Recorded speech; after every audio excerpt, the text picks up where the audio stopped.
శ్రీ మహారాజ్ఞే నమః. లలితాదేవి మంత్రాలలో ఒక అత్యద్భుతమైన మంత్రం ఇది. రాజ్ఞి అంటే రాణి అని అర్థం. అమ్మవారు గొప్ప రాణి.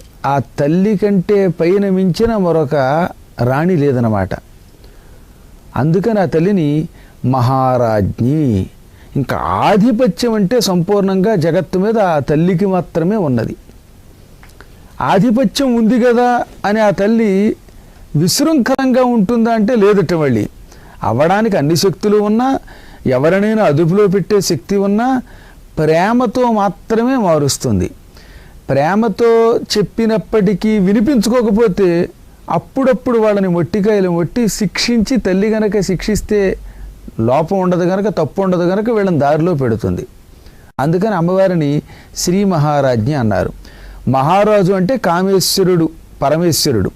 ఆయన చాలా గొప్ప రాజు. అందుకే చూడండి, కామేశ్వరో వైశ్రవణో దధాతు కుబేరాయ వైశ్రవణాయ మహారాజాయ నమః అంటారు. ఆయన మహారాజు. ఆయనకి పైన మరొక రాజు లేడు, చక్రవర్తి అనమాట. ఆ చక్రవర్తికి ఇల్లాలు కూడా. ఇన్ని అర్థములు కలిగిన మహారాజ్ఞి అనే నామం లలితా సహస్రనామంలో ఉన్నది. దానికి ముందు ఓం ప్రణవం చేర్చి, వీలున్నవారు ఐం హ్రీం శ్రీం అనే బీజములు కూడా కలిపి ఓం ఐం హ్రీం శ్రీం మహారాజ్ఞై నమః అని ఉచ్చరిస్తే ఇప్పుడు ఇది మహామంత్రం అవుతుంది. నమః అనే క్రియాపదం ప్రణవం చేరిస్తే చాలు ఏదైనా మంత్రం అవుతుంది. ఈ మంత్రం జపించడం వల్ల మనకి ఏమిటి లాభము అంటే, ఆధిపత్యం కోసం దీన్ని చెయ్యమన్నారు. చాలామందికి ఏదైనా పదవి పొందాలి, లేదా ప్రజలకి నాయకులు అవ్వాలి, మినిస్టర్లు అవ్వాలి. వాటి కాలంలో అయితే పూర్వం మహారాజులు అవ్వాలని కోరిక. ఈ కోరిక ఉన్నవారు 90 రోజుల పాటు ఈ మంత్రాన్ని సూర్యోదయ సమయానికి లేచి హాయిగా స్నానం చేసి, ఆ తర్వాత నుదుట కుంకుమ బుట్టు పెట్టుకొని 108 సార్లు జపిస్తే కోరుకున్న ఆధిపత్యం వస్తుంది. మళ్ళీ మనకు ఒక అనుమానం, అరుణోదయ వేళ అంటే ఏమిటి అని. సూర్యుడు తూర్పు దిక్కును ఇంకా ఉదయించడానికి ముందు కొంచెం ఎర్రబడుతుంది ఆకాశం.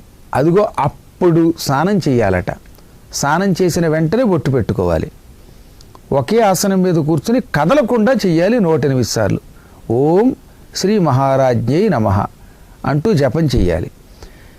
మధ్యలో ఆసనం మీద నుంచి లేస్తే ఆ జపం అంతా హాని అయిపోతుంది అన్నారు. అంటే వ్యర్థం అయిపోతుంది, దానివల్ల ప్రయోజనం లేదు. కాబట్టి ఇంకొకళ్ళతో మాట్లాడకుండా, కదలకుండా ఒకే ఆసనం మీద కూర్చుని 108 చెయ్యాలి. ఇది చేస్తే మనకి ఆధిపత్యం లభిస్తుంది.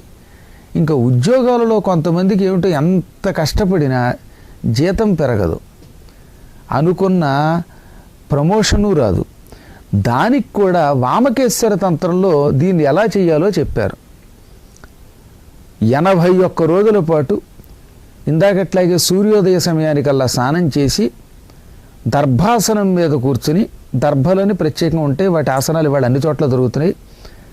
అది కూడా గడ్డి, దర్భ కూడా ఒక రకమైన గడ్డి అన్నమాట. దానితో తయారు చేసిన ఆసనం మీద కూర్చుని రోజు 108 పర్యాయాలు జపం చేయాలి కదలకుండా 81 రోజుల పాటు.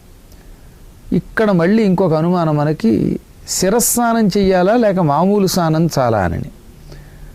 ఆరోగ్యం సహకరిస్తే వాళ్ళు రోజు తలకి స్నానం చేయొచ్చు. కానీ కలియుగంలో ఎక్కువ మందికి రొంపలు మొదలైనటువంటివి ఉంటాయి కనుక శుక్రవారం శిరస్నానం చేస్తే చాలు. విడిచిపెట్టకుండా 81 రోజుల పాటు దీన్ని పారాయణ చేస్తే, జపం చేస్తే అప్పుడు ఉద్యోగంలో కూడా మంచి ఔన్నత్యం వస్తుంది, జీతం పెరుగుతుంది. ఆడవాళ్ళు మధ్యలో బయట ఉన్నప్పుడు 4 రోజులు ఆపేసి 5వ రోజు నుంచి కొనసాగించవచ్చు. అది కూడా దీక్ష కిందే లెక్క అనమాట. అది శరీర ధర్మం కనుక. ఇలా చేసి ఈ మంత్రానుష్ఠానంతో మంచి ఆధిపత్యం, ఉద్యోగాల్లో ఉన్నతిని పొందవచ్చు. మరొక్కసారి మంత్రం చెబుతున్నాం. ఓం శ్రీ